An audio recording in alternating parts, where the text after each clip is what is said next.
Assalamualaikum warahmatullahi wabarakatuh. Alhamdulillah wassalatu wassalamu ala rasulillah wa ala alihi wa sahbihi wa man tabi'al huda wa rusda, amma ba'd. Jamaah salat zuhur Masjid An-Nur yang dirahmati Allah Subhanahu wa ta'ala, mari kita menyempurnakan amal ibadah kita setelah sholat dengan taklim, dengan ngaji. Karena di berbagai hadis Nabi Muhammad sallallahu alaihi wasallam menyampaikan statementnya, ad-dunya mal'unatun, dunya, bahas dunya atau mengurusi urusan dunia itu bagi Allah itu enggak suka. Mal'unatun, terlaknat. Dunia seisinya wa ma fiha, dunia seisinya ini bagi Allah merupakan hal yang enggak disukai, kecuali dua hal, illa zikrullah, kecuali zikir kepada Allah. Salah satu bentuk zikir tadi kita sholat jamaah zuhur, au aliman au muta'alliman, atau ngaji. Dua hal ini tidak bisa dikalahkan dengan bentuk apapun, yaitu zikir kepada Allah, sholat, berdoa, membaca Al-Quran, itu zikir. Au aliman au muta'alliman, atau ngaji. Makanya setelah sholat kemudian dilanjutkan ngaji, itu satu rangkaian yang akan menarik ridho rahmat Allah Subhanahu wa ta'ala. Selanjutnya para jamaah, senyampang masih bulan atau tahun baru Masehi, walaupun tidak ada tradisi kita merayakannya, tapi paling tidak kita jadikan muhasabah, introspeksi diri sesuai dengan firman Allah dalam surat Al-Hasyr, a'udzubillahi minasyaitonirrajim, ya ayyuhalladzina amanuttaqullaha wal tandur nafsum ma qaddamat lighadi wattaqullah innallaha khabirum bima ta'malun. Ayat ini selalu dipakai untuk mengingatkan kita yang lupa diri untuk muhasabah, jangan sampai menjadi orang-orang yang melampaui batas sampai tidak mengenal dirinya. Kata Allah, wahai orang yang beriman, ittaqullah, takwa kepada Allah.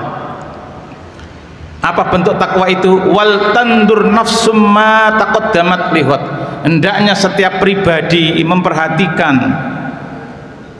ma taqaddamat, semua amal yang sudah dikerjakan, lihotin, apakah cukup atau layak untuk bekal lihotin pada hari esok, yaitu hari perjumpaan kita di mahkamah Allah Subhanahu wa ta'ala. Cukup enggak amal kita ini kanggo sangu menghadap Allah? Dilanjutkan ayat ini, wattaqullah, takwalah kepada Allah. Mengapa takwa ini sering diulang-ulang?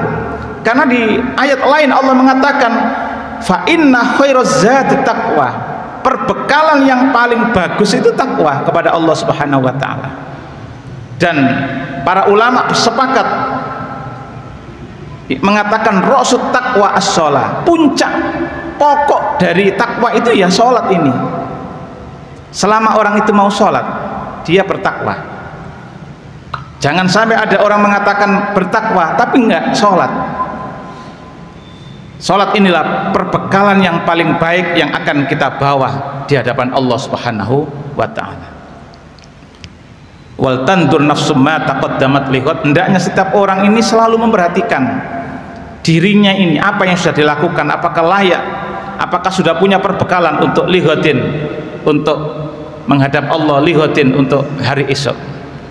Jamaah yang dimuliakan oleh Allah Subhanahu wa ta'ala, karenanya normanya, indikatornya orang itu sukses atau tidak sukses, berhasil atau tidak berhasil, itu pakai hadis Rasulullah Shallallahu alaihi wasallam yang artinya, barang siapa yang hari ini lebih baik dari hari kemarin, baik apanya?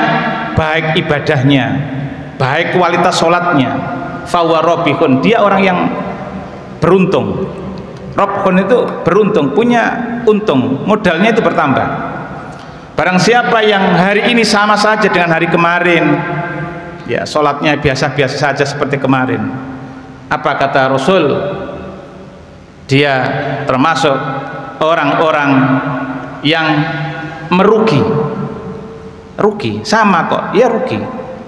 Tapi barang siapa yang hari ini itu lebih jelek dari hari kemarin, fahuwa halikun, dia orang rusak. Nah, kebanyakan orang yang ketiga ini yang banyak sekali bermunculan. Jamaah, Rasulullah Shallallahu Alaihi Wasallam bersabda, ma halaka mru'un arrafa nafsah, tidak akan rusak karakter orang itu, tidak akan rusak dan merusakkan lingkungan kalau dia kenal dirinya sendiri. Cara mengenalnya adalah introspeksi diri. Sekarang ini banyak orang-orang yang lupa diri, orang yang tidak tahu diri. Karenanya lupa diri, tidak tahu diri, akhirnya timbullah kerusakan di mana-mana. Kelanjutan ayat ini Allah Subhanahu wa taala mengingatkan kita, wala takunu kalladzina nasullaha, janganlah kamu itu meniru model gaya hidupnya orang yang selalu lupa kepada Allah. Fa'ansahum anfusahum, kalau orang itu lupa kepada Allah, maka Allah akan melupakan dirinya. Allah melupakan dirinya terhadap dirinya sendiri, sudah lupa diri dia. Ulaika humul fasikun, orang-orang yang lupa diri itu orang-orang fasik, orang yang suka melakukan kerusakan. Simpulannya para jamaah, pada kesempatan ini perlu diingatkan, perlu kita ingatkan diri kita masing-masing, hendaknya kita selalu muhasabah. Muhasabah itu menghitung-hitung hidup kita ini untung atau rugi dari segi amal. Kalau rugi itu tidak pantas untuk menghadap Allah, harus melakukan pertobatan. Kalau untung, kita bisa bersyukur dan meningkatkan rasa syukur itu dengan berbagai ibadah.